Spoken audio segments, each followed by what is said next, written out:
আমরা সবাই পিকনিকে যাই, এক জায়গায় আড্ডা মেরে গান বাজনা নাচের মধ্যে দিয়ে কাটাই, কিন্তু পেটালসের মতো এমনভাবে আমাদের দৃষ্টিহীনদের সবাইকে হাত ধরে সব ঈশ্বরের হাত ঈশ্বর স্পর্শ করে যে আমাদের দেখানো, তারপরে পুজো দেয়া, মনের প্রার্থনা জানানো, এইরকম আমরা কোথাও পাইনি কোনো আনন্দ।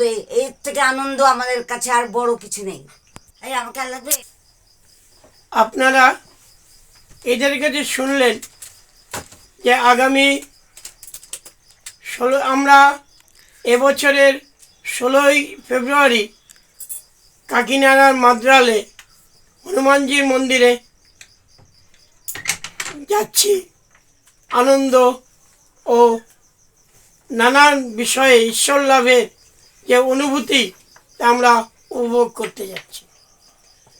আমরা যারা দেখতে পাই না তারা কি করে আমরা ঈশ্বরকে অনুভব করব? তাই এবছর প্রতি বছরই মতো এবছরেও ঈশ্বরের মন্দিরে গিয়ে স্বয়ং ঈশ্বরকে, প্রভুকে আমরা ছুঁয়ে তার আকৃতি, তার বর্ণনা অনুভব করতে পারব। তারকেশ্বর যেমন করেছি, বর্ধমানে 108 শিব মন্দিরে যেমন করেছি, হংসেশ্বরী মন্দিরে তার টেরাকোটা আমরা স্পর্শ করে বুঝেছি, মা কালীকেও আমরা স্পর্শ করে অনুভূতি লাভ করেছি।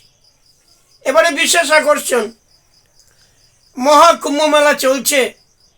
এই কুম্ভ মেলায় অনেকেই যেতে পেরেছেন, পুণ্য অর্জন করেছেন, আবার অনেকে পারেননি।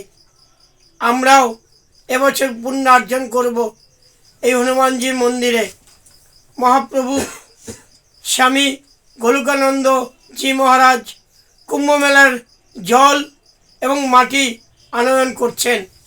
আমাদের মাথায় জলে বর্ষিত হবে এবং কপালে তিলক কাটা হবে। তারপর সেই অনুভূতি নিয়ে আমরা যজ্ঞে হনুমানজির যজ্ঞে বসব এবং পূর্ণ যজ্ঞ আমরা অনুভব করতে পারব। তারপর ভোগ বিতরণ হবে। এই বিষয়টি আমার এক সতীর্থ ভাই বলছে। হ্যাঁ, এইবার এই যজ্ঞ সম্পন্ন হওয়ার পর তারপরে আছে ভোগ গ্রহণ।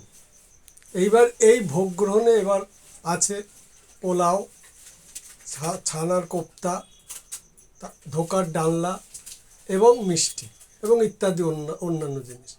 তা এই ভোগ গ্রহণ করার পর আমরা প্রায় 80টা পরিবার এখানে উপস্থিত হব। এই 80টা পরিবার মিলে এই আনন্দ করার পরে তারপরে আমাদের পেটালস পরিবারের তরফ থেকে আমাদের হাতে কিছু উপহার তুলে দেওয়া হবে।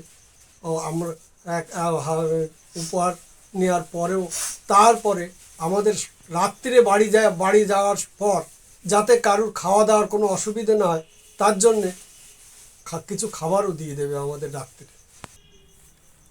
Petals! Hip hip hooray! Three cheers for petals! Hip hip hooray! Three cheers for petals! Hip hip hooray!